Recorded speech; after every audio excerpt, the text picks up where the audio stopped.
the mighty and resilient Merrimack River, carving through the communities of our great region. My name is Linda Lorden, proud president of Merrimack County Savings Bank, and like the river that serves as our namesake, we're a constant yet ever-changing presence. Because to us, it's bigger than banking. It's about powering communities and putting people first. It's about knowing where you came from and where you're going. That's Merrimack style. Visit us at themerrimack.com.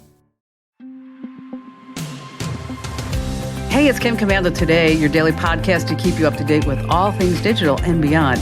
And I'd love to have you be a part of our podcast. You can make an appointment to speak with me. Just head over to commando.com, and on the top right, there's a button that says Email Kim. Fill that out, and that's it. Hey, I always like to kick things off with something fun and interesting, and the Cybertruck. Yes, it's getting recalled once more, every single one of them, this time because of a windshield wiper. Yes, their windshield wiper on a Cybertruck is this giant 4-foot piece of metal and rubber. Well, it turns out that it's not really working right, and so Tesla's going to replace it for free, but the entire wiper costs $165. That was just a little fun fact for you. Now, this part of the press release was most interesting to me. It says that the recall affects almost all 11,688 Cybertrucks out there. I swear that I thought they would have more of them on the roads. Wow. Just about 12,000. I don't get all this hate and sarcasm against the Cybertruck. I mean, think about this. Slap a minigun on the back, and really, it's Halo in real life. And on that happy note, welcome, ladies and gentlemen. I'm Kim Commando, America's beloved digital goddess, here with you once more. And you're about ready to get more tech smarts because every single thing is now a tech thing. And you can find my award-winning show on over 420 top stations across the United States. And we're streaming in your favorite radio app. Just search for my last name, Commando. And you can also find us as a commercial-free podcast over in Apple Podcasts and Spotify. Now, here at the top of the show, I have to say just one thing. Great sponsors help make this show possible. And I always negotiate money-saving deals with them. So to see all the deals and the special links that you need, just go to commando.com/sponsors. Alrighty then, every single day, whether it's a work day, a weekend, or a national holiday, you can count on me to scan over 35 different sites and also speak to some industry insiders to make sure that we both know the most important tech news. And here are the top 5 things that are happening right now. And we're going to start with a Silicon Valley success story that no one saw it coming. A company called Nvidia. And if you don't know what it does, you soon will. And all of the wild tech success stories, let me tell you, there's been nothing like Nvidia before. Its shot to success has propelled the value of the company far past any other company. I'm talking like Google, Amazon, Apple, Microsoft, even Berkshire Hathaway.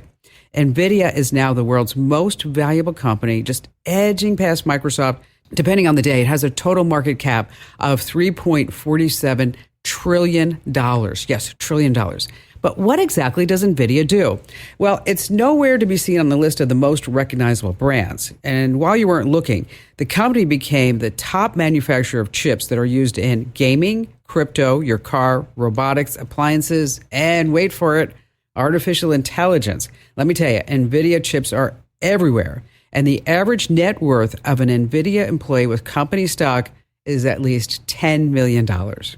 All right, moving on to number 2, let's talk about how all the artists and writers whose work has been simply stolen from them to program the millions of AI algorithms can ever be compensated.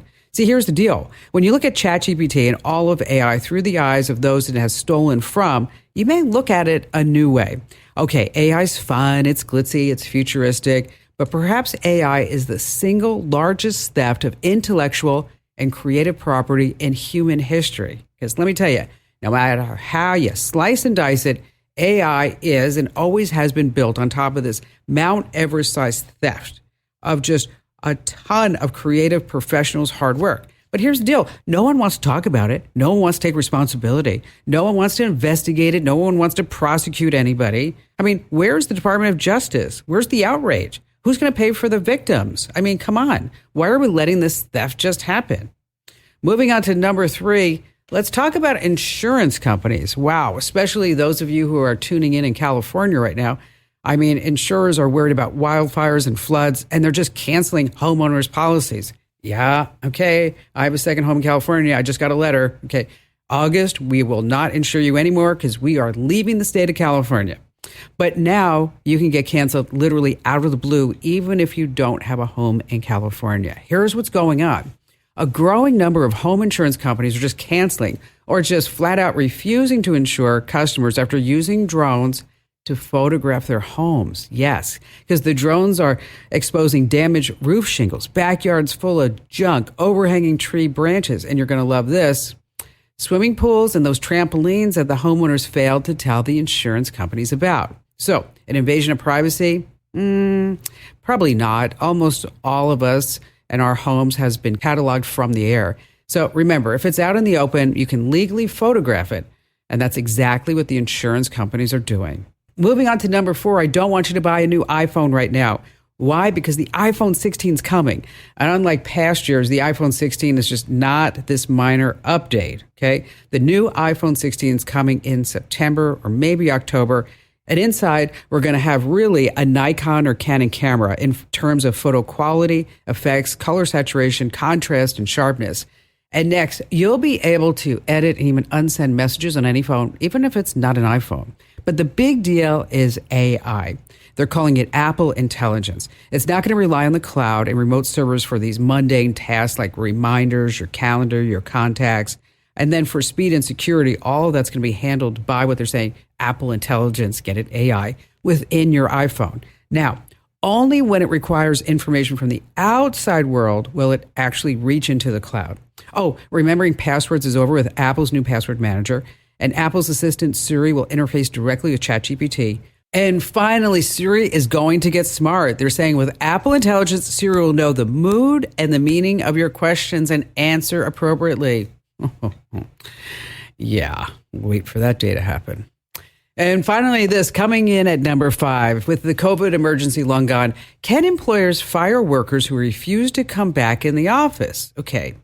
It is an indisputable fact that companies work more effectively with employees back in the office. And that's why companies everywhere have just mandated return policies.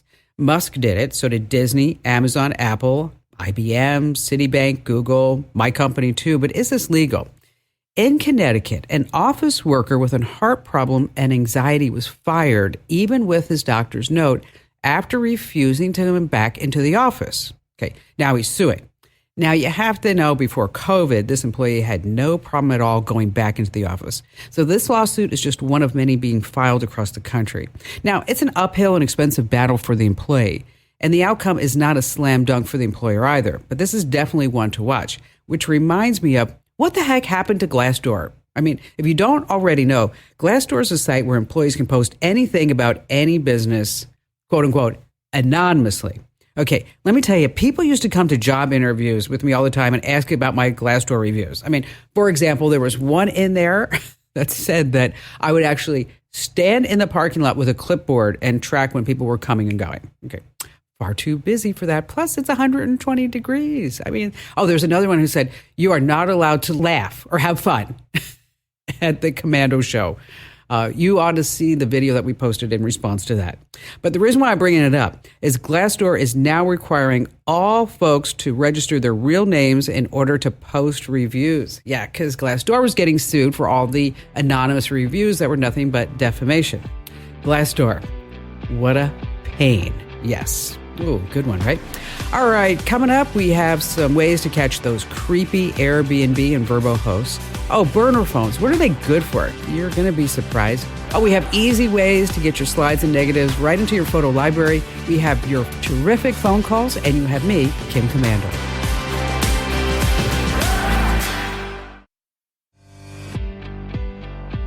I want you to go here. winfromkim.com. winfromkim.com. Because right now I'm giving away a $1,000 gift card that you can use to take a trip on your favorite airline. Once again, winfromkim.com. winfromkim.com. All right, let's get started with James in York, Pennsylvania. Hi there, James. Hi, Mrs. Commando. It's an honor to talk to you. I didn't really write and expect to talk to you, but it's an honor, and I have to say I appreciate all the good tech stuff that you put out all the time to all of us. Well, it's just... You're an inspiration, and you're very educational to people all over the world, so I appreciate that. Anyway, that's why I wrote my note to you, thinking that you would have been aware of what I had happened. Well, share the story with everyone. Okay, we are a small business. We're manufacturers, and we make things, invent things, and make things. And some years ago, this happened to us, and then just recently, actually yesterday, we are in the process of buying a piece of machinery from a vendor. Okay. And we had asked for an advance invoice, a down payment, and so forth. This case was around $50,000 for the down payment. It's over $200,000 for the piece of machinery. And we got an email, and I say we got an email. It was sent to a number of people in our company, as well as names of people from the vendor company. And the email said something to this effect: our banking procedures have changed. Our finance people have asked that you send your down payment for this piece of machinery to a bank account using an ACH. Okay. And immediately I was copied on it, and I saw this, and I said, "Oh, this is not looking right." We wouldn't do that. We would only use a check. And so then I started looking closely at the email address, and there was, from the sender, there was one letter off. There you go. And the people of the vendor company also had their names correct, but there was one letter off in that email address. All right, you know what? Wait a second. I can't say, James, isn't that just so incredibly sneaky that... Oh, it's very sneaky, and it works. Yeah, because, if you're not really paying attention, you're like, oh, okay, yeah, this is it. No problem. No problem at all. And so immediately I caught it before, I guess, anybody else, simply because I'd seen it before. We had been scammed before, and one of my employees got caught up. Well, two of my employees got caught up into it, and I think it was $12,000 or $13,000 or $14,000 in that case.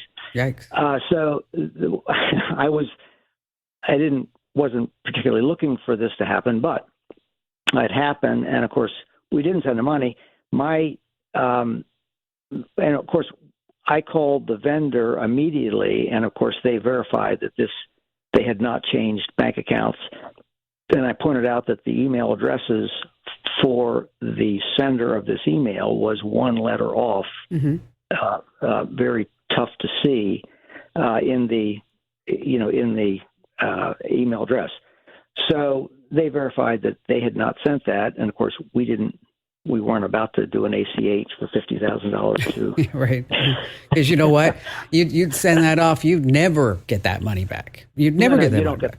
You don't get the money back. And my question to you in my email was, had you been aware of this and had a particular FBI number to call rather than local police?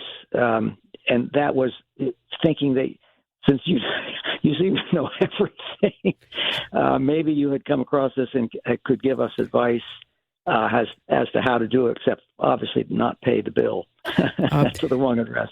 You know what? Here's the deal, James, is that it's a pretty common scam that's happening right now, and they're targeting small business owners just like you. Like, for example, I have a boat, okay? And my husband got an invoice for something at the Boat Works. And anytime you talk about anything with a boat, I will tell you right now, it's like $5,000. It doesn't matter what it is. Okay. You need to replace the paper towel holder. It's $5,000. The air conditioning doesn't work. It starts at $5,000. Okay. Right. So we get this invoice. And of course, me being the money person in our relationship, okay, is like, what the heck is this? Do we really need this? And blah, blah, blah. And then it turns out that the Boat Works, they had actually gotten hacked, and they were into their QuickBooks account, and they were trying to scam people for money, much like what they're trying to do to you. And so, was it with an ACH or was it with a check? Oh, no, it was ACH. ACH. It was ACH. Yeah. Okay. Yeah. Because, once we get that money transferred, there's no coming back, right? Oh, it's gone. Yeah. Yeah. And so you did mention the FBI. The FBI has something called the Internet Crime Complaint Center, IC3.gov, IC3.gov.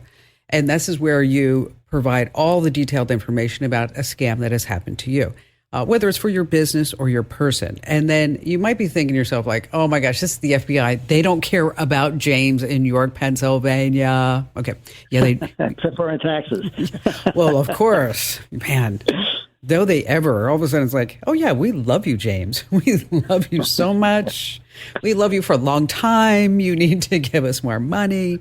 But anyway, here nor there is that I actually spoke to the director of the FBI and I was like, come on, just between you and me. I'm not going to tell anybody. Do you really look at every single thing that gets sent to you through IC3.gov? And he said, yes. What they're trying to do is to come up with some type of pattern. I would notify your bank, even though you didn't fall for the scam. I would just let them know to be on the lookout for any type of suspicious activity. You mentioned local law enforcement. It's always good to just file a police report just because you never know, Right. And then I would also contact your state's attorney general because maybe this is happening throughout the community, and then you might be able to just go ahead and spearhead something that more people may be falling for, and then by collective in the community that you can identify who this is, where it's coming from, which I know it's so hard because it's not, let's just face it. It's probably not coming from somebody in Chicago. It's coming from somebody in the Stan States, somewhere in Europe, somewhere in India or China or wherever it may be. But hopefully, if enough people do say, hey, this is what's happened to me, here's the IP numbers, this is some headers out of the email, whatever it may be, is that the FBI may be able to go ahead and find these people and then prosecute them and put them out of business. But you are really smart for calling me, and thank you for that. And super smart for identifying the mistakes that have been made, because most people probably wouldn't. James, thank you for your call. All right, this is a common question that we get here on the show and also in my inbox. If you're over 25 years old, there are probably slides or even 35 millimeter negatives of you somewhere. That's about how long it's been since photography really started to go digital. So the easiest way to scan these slides and these 35 millimeter negatives is to use your phone and an inexpensive kit that you can buy or you can make. Let's start by buying because that's the simplest. It's called Kodak's Mobile Film Scanner. It's a small box that you actually put together. Here's how it works. You place your phone on the top, and then the slides or the negatives go on the inside. It has a built-in battery-powered LED backlight that illuminates the old films and slides and then puts them right inside the free Kodak app. It's not expensive. It's about $35. So if you want to save some money, let me tell you, it's cheaper to make the film and slide kit all by yourself. There are just a ton of how-to tutorials over on YouTube. Just search for DIY Film Scanner. Once again, that's DIY Film Scanner. Now, if you just have tons of slides, tons of negatives, and you're like, I just don't want to touch this at all. I just want to put it in a box and I want to mail it off to somebody.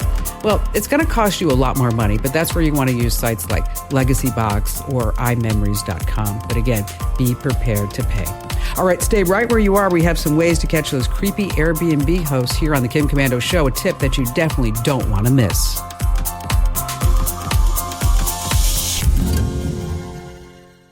Have you heard about the 2018 study that showed half of prenatal vitamins tested had unacceptable levels of heavy metals? No? Well, now you have.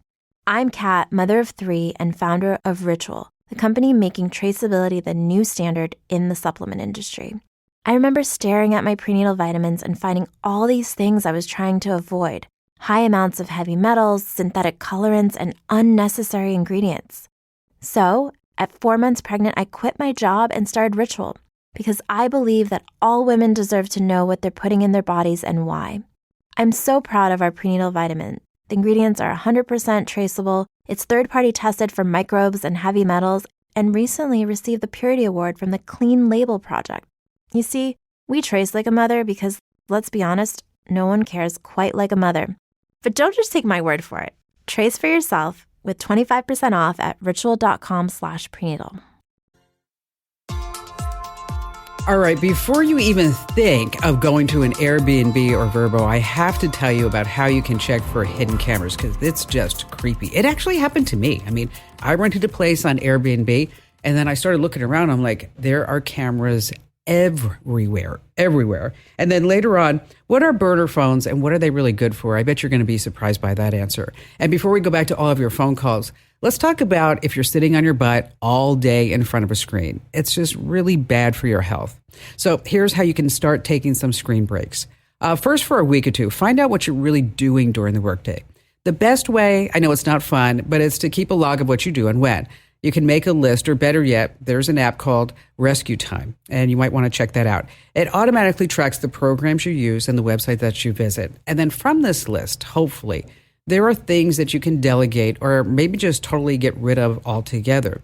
You can also set a timer to take a break every 30 minutes to get up and just move around. Your smartwatch or your fitness tracker has settings to nudge you too. But if you're more likely to silence the reminders than get up, well, there are apps that go the extra mile. They're actually going to lock you out of your computer on a schedule that you set. I know there are so many of you that are like me that's like, I'm just going to push that off to the side. Let's forget about that for just a little bit. So here are the programs for us, okay? On Windows, it's called Work Rave, like a rave party, but not Work Rave. And on a Mac, it's called Time Out Free. Once again, that's Time Out Free. Hey, listen, if you ever have a question for me and you're just too shy to maybe come on a big time radio show, I get that. Just head over to commando.com and then up at the top, there's a link that says Ask Kim. I read every single note that you send me. All right, let's go back to the phones now with Leather in Atlantic City, New Jersey. Hi there. I am so thrilled that you chose me. I really admire that you're such a great role model for women. You know that. I mean, I think I have so much respect for you for that. Well, thank you. From one Jersey girl to another, that means a lot. And as you probably already know, I have been a YouTuber for over 12 and a half years. I love the platform. There's something about being able to grow with an audience, being a nobody, and letting them into your life and maybe teaching them a few things, showing them your mom. I have an old mom. She's 83. Sorry, Mom, don't kick my butt. I have cats. I like to, show some positivity. Awesome. But I need to back it up. I realize that, just because it's up there doesn't mean it's going to be there forever. And since they keep on getting stricter and stricter with how we're allowed to approach content and even some of the things we're allowed to talk about, occasionally they have even taken my stuff down and realized, you know what, if I don't have a copy of something and decide to go bye-bye, I'm kind of in a little pickle. Yeah, you are. So, yeah, and I realize you should have things they say duplicated like three different times. ways. Yeah, three different ways. And I tried getting one of those portable, no, it wasn't portable, it was a Seagate expansion drive, and it's supposed to be a desktop thing. And the thing is, those things are very fragile. And I knocked off my desk a few times, of only 3 feet on a carpeted thing, and the thing went bye-bye. It got the so-called Air Force burial. If you, yeah. My father was a Korea War vet. So, yeah, and I'm kind of rough with my stuff. I have right now a Dell Inspiron 15 laptop. I actually don't have a cell phone yet. You're talking to me through my landline. Okay. So I don't have a cell phone yet. So well, now, wait a minute. Okay, let me get this straight. Okay. You have your YouTube channel, but you don't have a smartphone? Oh, come on. Really? Seriously. I carry a laptop around. I've had tablets around. I'm a little, I'm not the highest tech person in the world, but I use the built-in webcam. Okay. Occasionally I've tried lavalier mics, but they don't even always work. So, but I've been doing this, but I need a way to back it up in such a way so that if I can transfer it to other platforms. Okay. Well, it's really not that hard. It's relatively simple. You go to takeout.google.com. Once again, that's takeout.google.com. Yeah. And that's where it's going to show you all kinds of stuff about your Google account. And then you're going to say, oh, wow, takeout, meaning I want to back up my YouTube channel. If you had YouTube music, you could do that too. And then it's just going to give you all kinds of step-by-steps on how to create this video archive of all your stuff. You do need a good external hard drive. Happy to suggest some that you might want to take a look at on Amazon for you.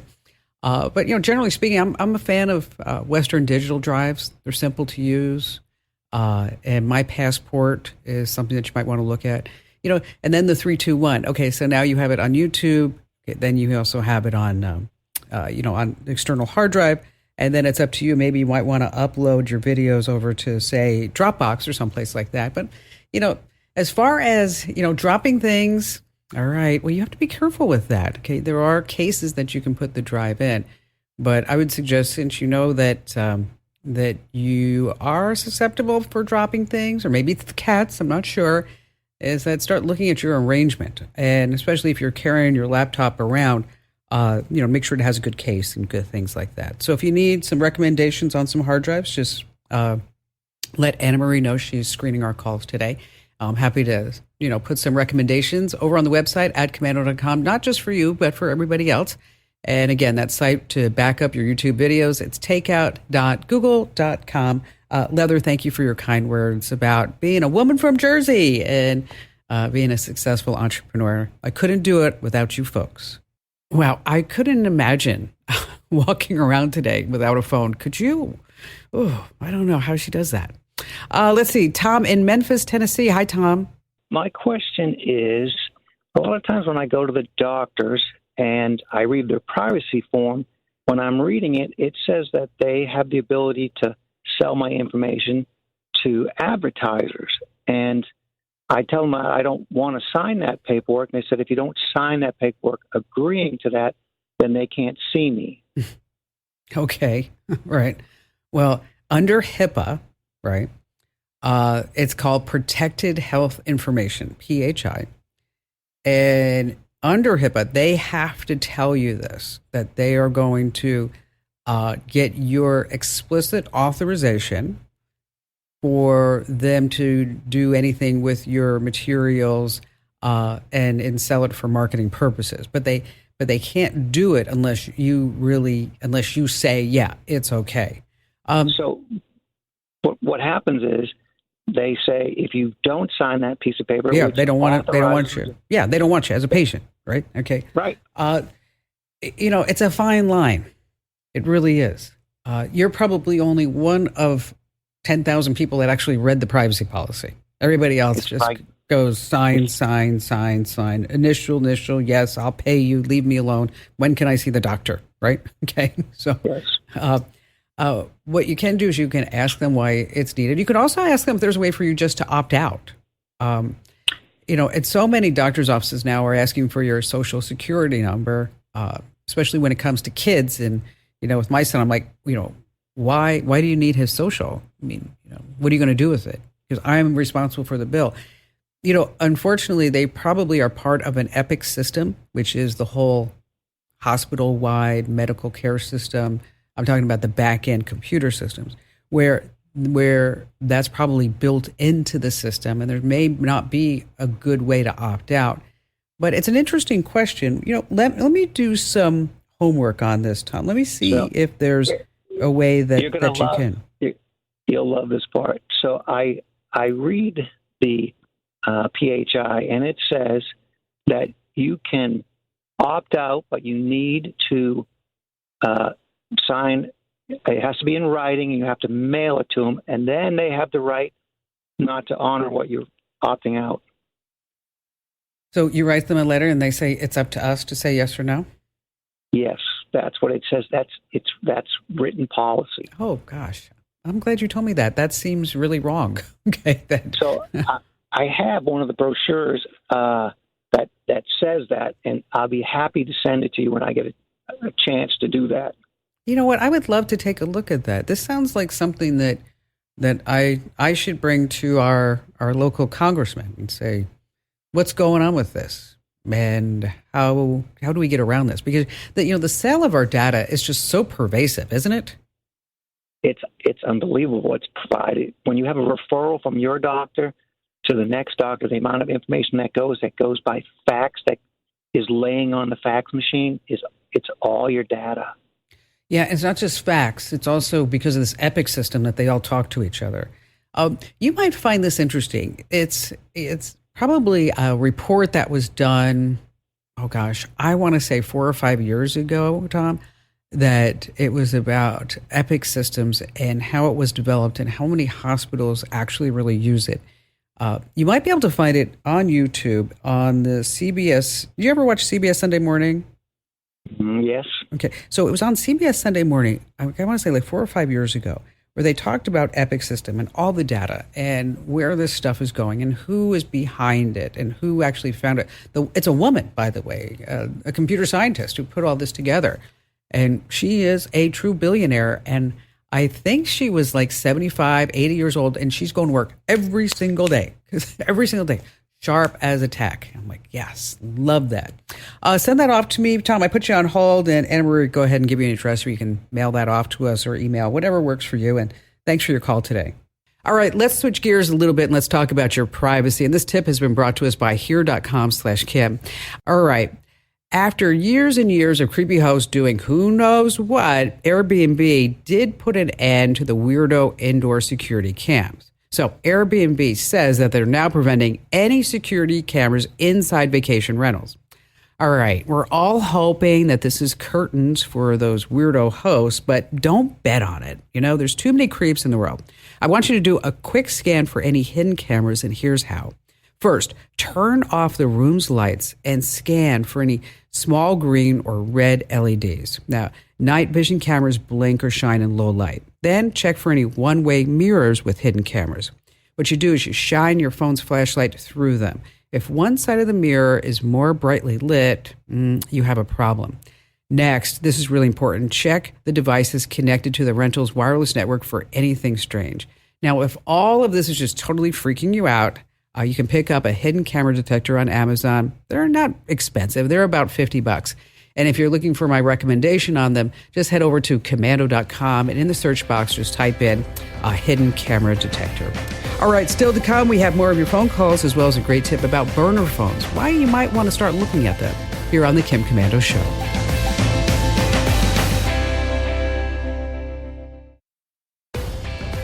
Hey, let me tell you, the best way for me to continue to grow the show is for you to just tell one person. That's it. Just tell one person you know and just say, I love the Kim Komando Show and you will too. And send them over to commando.com with a K, of course. All right, back to the phones we go. Rebecca in Salem, Oregon. Hi, Rebecca. My problem is that when we go traveling in our travel trailer, we have Dish Network at home, and so we have the dish that we take with the trailer. Problem is, most of the parks you're going to be in have trees, and it's really hard. You either don't get it, or you got to string a wire a long ways out, or you get very, very few channels for all the money that you're spending on Dish. I see things about streaming. I don't have a clue what in the world that really means. Another problem we have is a lot of the areas we go to are quite remote, and so we have no internet. And I just didn't know if there's anything other than just going to bed at 7:30 every night. So not like we want to be, but it's just kind of nice to watch a few shows. So okay, so here's what you can do, is that you have something called offline viewing. And so let's say, for example, do you have Netflix? Yes. Okay, so with Netflix, what you can do is you just go to the movie, and then in the three-dot menu, there's going to be an option to download the movie. And then you can download the movie. Not all titles are available for download, Rebecca. So the whole idea is, so even though it's streaming, is that before you guys head off for your next adventure, is that you go onto Netflix and you download some movies onto your tablet or on your laptop. And you can do this on Amazon Prime, Disney Plus. And again, you just go to the show, the movie, and there's going to be a download option. It's a pretty decent selection. Now, the big benefit, of course, is that you don't need to have an internet connection to do this. It's really sweet. Now, if you're finding that your laptop, your tablet, your phone, or whatever gets overloaded, that's when you can buy an external hard drive. And then you can also maybe even connect that up to your TV if it supports media playback. So you're just going to download these movies. And so we're not going to be streaming. We're not going to worry about any internet access. You can get all the shows that you might want and maybe pick a series that was really where you guys like laughed a whole bunch maybe 20 years ago, and then you can rewatch that type of stuff. But we're not gonna worry about having a Wi-Fi booster, a separate antenna, a local SIM card, whatever it may be. The easiest way to do this when you're camping is to find whatever movie that you want, unless you want to do DVDs, which that's always an option. But just to find the movies on whatever service that you're looking at, and then you're going to go ahead and download it. Now, keep in mind, it's going to give you different options to download it. Depending upon space, you may not need 1080p. 720 may be just enough for, whatever TV that you have in your travel trailer. So if space is an issue, just keep in mind that Super HD may not be for you. That 4K movie, probably too much, but the 720 may be all that you need in order to not go to bed at 7:30 and still have some laughs and have a nice glass of wine. And Rebecca, if you need any help afterwards getting this all set up, just search the website for offline viewing. That's what it's called. Yeah, technical term, offline viewing. And thank you for your call. Hey, whenever you need a second phone number, Google Voice is free, and it's actually really terrific. I have it on my phone, and just go to google.com/voice. Once again, that's google.com/voice to sign up. But let's talk about burner phones. They get a bad reputation. The truth is this: you don't have to be a person on the run to need one. They're cheap phones that you pay for with a specific amount of minutes in mind. There's no address attached to them. You can't trace them down. And it's perfect for criminals, of course, to just toss in the fire when they're up to something no good. But there are lots of practical uses, too.